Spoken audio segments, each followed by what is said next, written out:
Good morning, my dear friends, मेरा प्यारा दोस्तों। आज फिर एक बार एक और नया प्रॉब्लम और उसका सॉल्यूशन लेके आपके सामने आया है। Today I have come with a new problem, a different problem and its solutions, that is with respect to income tax. In this session, I shall take you through the consequences of the employer who deducted the tax from the employee and he has not paid it to the government and you don't have a credit in Form 26IS. And when you pay a tax and file the return, a demand comes to you through an intimation under Section 143, making a demand on you to pay the tax along with the penalty and the interest. This is the problem that we are facing. I shall go with a few statutory provisions about the TDS and also try to remove a few misconceptions that is existing. The provision for deduction of tax by the employer is provided in Section 192 of the Income Tax Act, which says the employer, when he pays the tax to the interest to the employee, he will deduct tax at particular rates depending upon the income that is given, and then he will pay the amount to the government and he will give a certificate to the employee stating that this is money has been collected in the form of Form 16 generally, and a return will be filed to the government. A government को return भी भरना है as per Section 206. This is the general scheme of TDS in income tax with respect to employer-employee relationship. I am taking this session.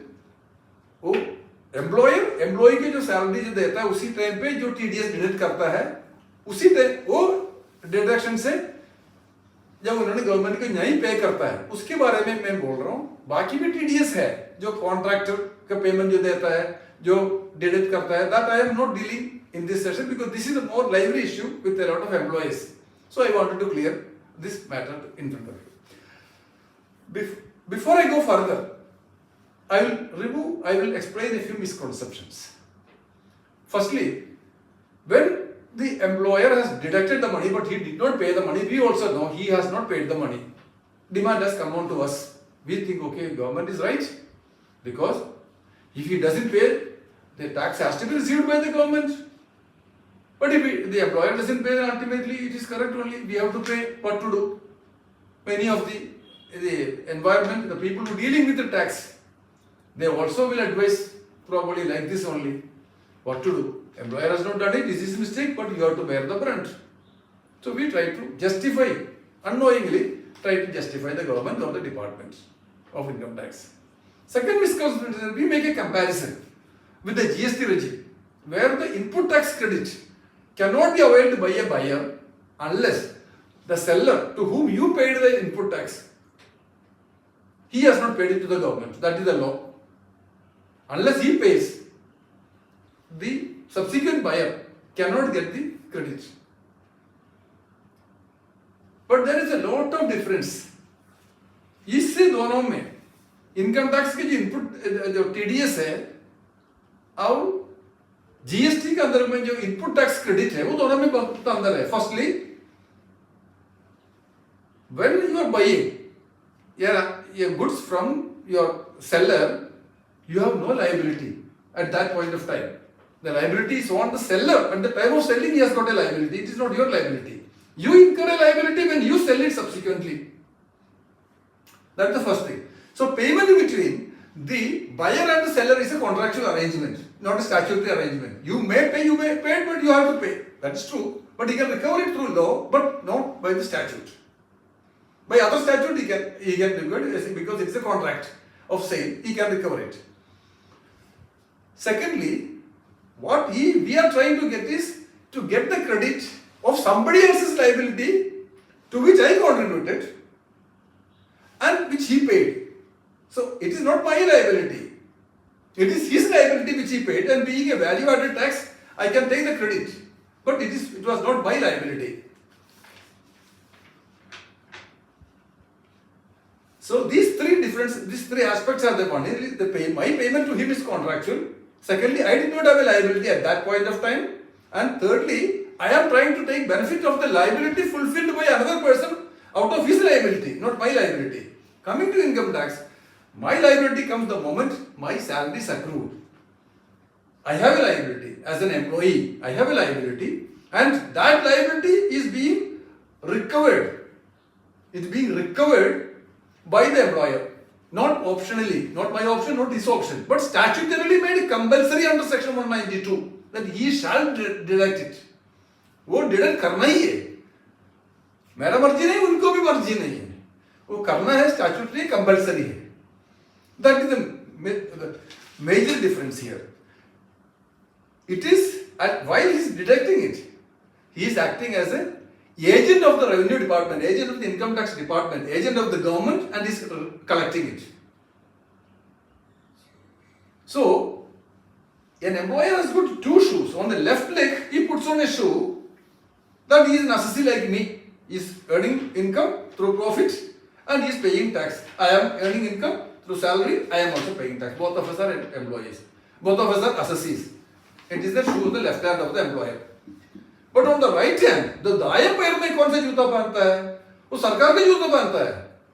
Statutorily, he is the collector, he is a recovery agent from me, and he is the agent of the government, and he is that supposed to pay to the government, he should pay. So here it is statutory agent. कोई option नहीं है. So these are the major differences between income tax, TDS and ITC under GSTR. The remedy also, consequences also will depend upon these provisions. Now I will come little more about the provisions. Section 191 of the Income Tax Act says, though he is supposed to deduct it, but whatever amount not deducted by the employer, not deducted by the employer, the assessee has to pay or the employee has to pay direct.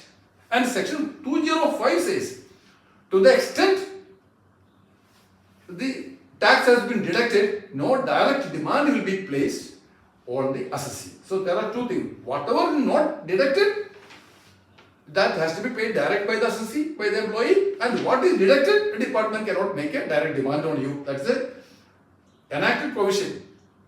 And section 202 says that this recovery of through TDS is only one mode of recovery. So that means it is a mode of recovery, but it is only one mode of recovery. So, but it is recovery. So, if it deducted means it is recovered. These three are the provisions. Then other provisions are section 203 says when a tax is deducted, the employer has to give you a certificate in the prescribed form, in form 16, and he has to file a return to the government and in as per section 206 and the rules prescribed according to that. And he has to pay to the government also. These are the provisions. And when you pay the balance tax, if any, and file a return under section 139, you will get an intimation under section 143, 143, 1, subsection 1, clause C, you get an intimation duly adjusting the tax paid by the deductor or tax deducted by the deductor. You have to get that credit as per you, not a credit, but they have to make an adjustment of the tax deducted by the deductor also. That is independent. But still you are getting a notice. That is the problem that you are facing. And why you are getting the notice? Because that is not reflected in 26. But do you have a liability? No, you don't have a liability, because 205 says once it is deducted to that extent, you will have, there cannot be a demand on you.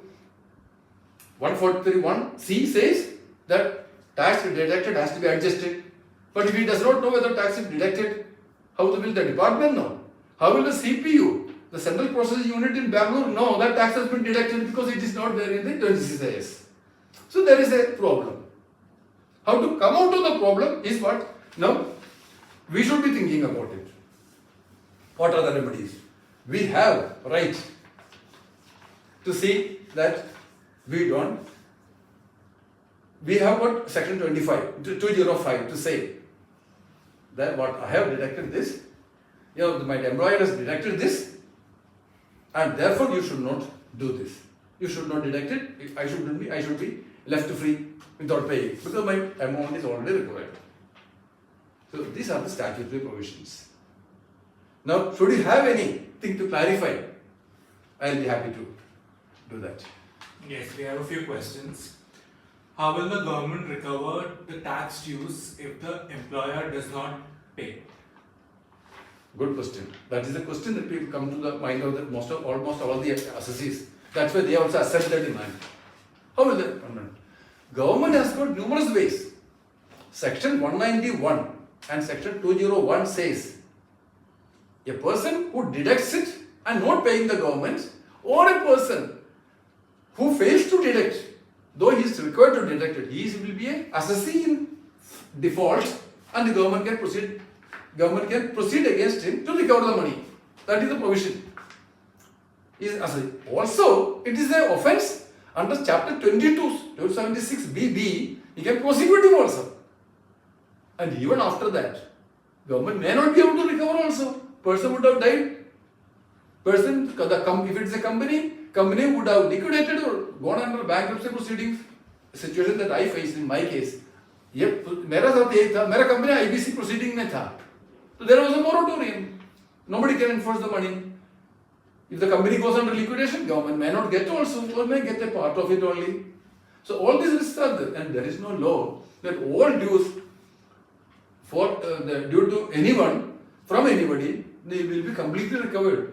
If a person takes money, borrows money from me, there's a debt, but if the debtor dies, I may not get it unless he has got an estate or he got a legal representative from whom I can recover it. Otherwise, I may not get it also. The government also may not get, but why should we bother much about it? It is government's lookout. They are so powerful. They have got their lookout. My question is whether money once recovered from me, can the government again recover it? Statutorily, I have recovered it. मेरे से कानून के मुताबिक मेरे से लिया गया एक बार, तो मेरे से दोबारा लेने का उसका अधिकार है. मेरे को उससे प्रोटेक्शन मिल सकता है कि नहीं? It's the real question that you must ask. Excuse me.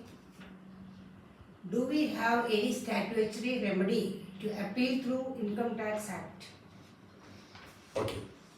Through Income Tax Act, there are remedies, but not an appeal remedy, because appealable orders are given in section 246 and 246A. An intimation simpliciter sent after a processing of return under 143(1) is not an appealable order. But if it is an assessment, it would have been assessment order, it would have been an appealable order. तो assessment हुआ तो वो appeal कर सकता था, और assessment नहीं, only proceedings है, वो दोनों में डिफरेंस है. तो वो अपीलेबल ऑर्डर नहीं है. बट क्या कर सकता है? रेक्टिफिकेशन के लिए अप्लाई कर सकता है. जब साइट के अंदर जो डिमांड आता है, पोर्टल के अंदर डिमांड आता है, उसमें भी do you agree with the demand, do you object to the demand, there are certain options. You can say this is my time, this is my employer, this is his time number, and he has deducted this money, this much of money I have received, this much has been deducted, and he has not paid it.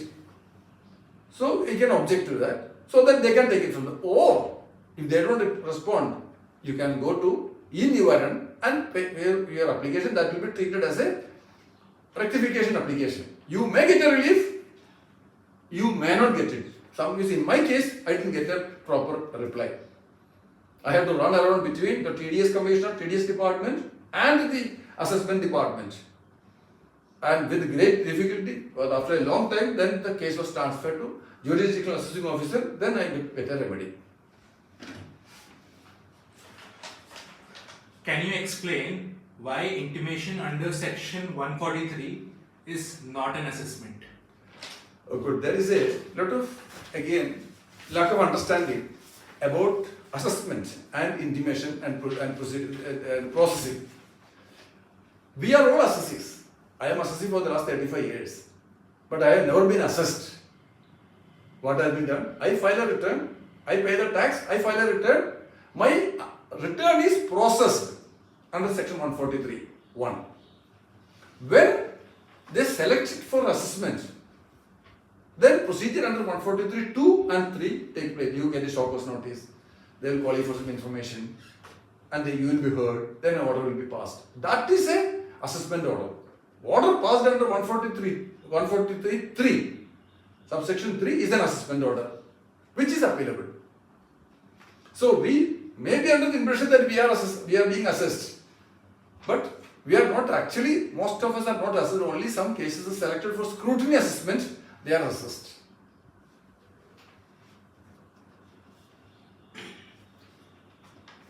So, after rectification, do the assessee get credit in Form 26 AIS?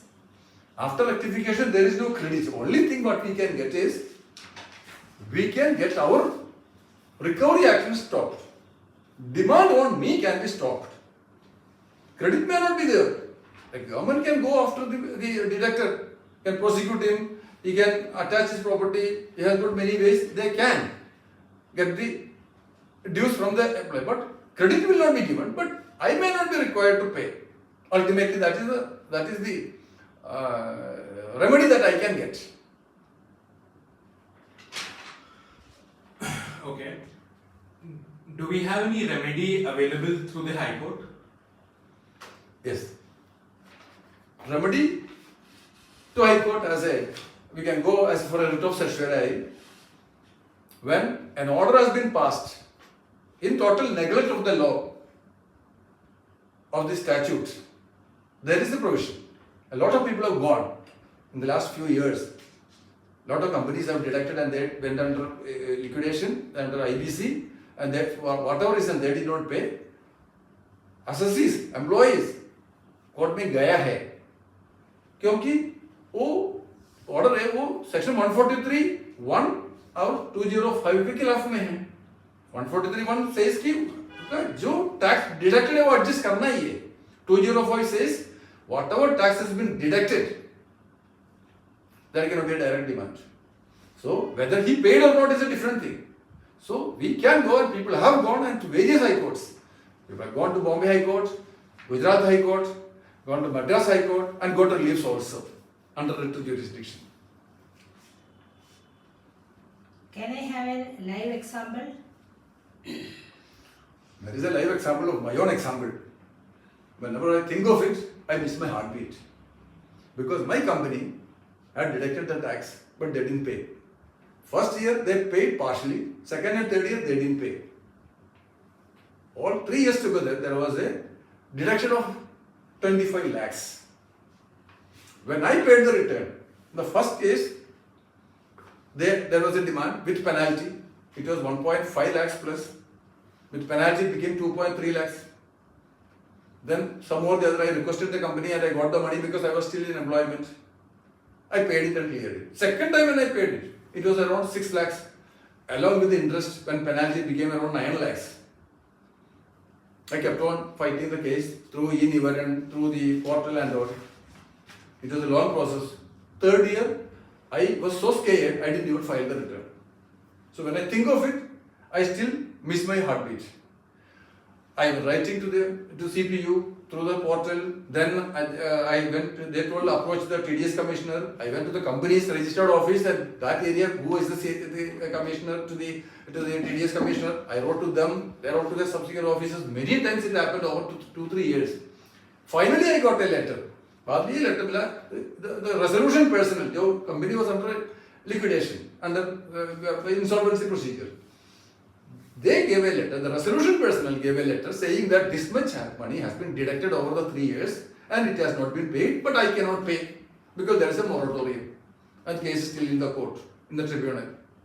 So with that letter and all my pay slips, I kept on corresponding and finally my case was transferred to jurisdictional assessment officer. So it came to my place. I got it transferred to my jurisdictional assessment officer to whom I presented all the things under a rectification application under section 154. I showed the letter obtained from the company, letter given to me from the resolution personnel and my pay slips. And I said, these are the case laws and these are the provisions. Section 205 is applicable in my case. They agreed to that. They said, now your money will not be demanded or recovered from you. And further refunds also will not be adjusted against it. आपको जो आगे भी जो refund आना है, वो आपको में से ये पकड़ेगा नहीं है, और आपको रिकवरी मॉड्यूल में हम दिखा देंगे कि ये अनरिकवरेबल है. तो मुझे ये रिलीफ मिल गया.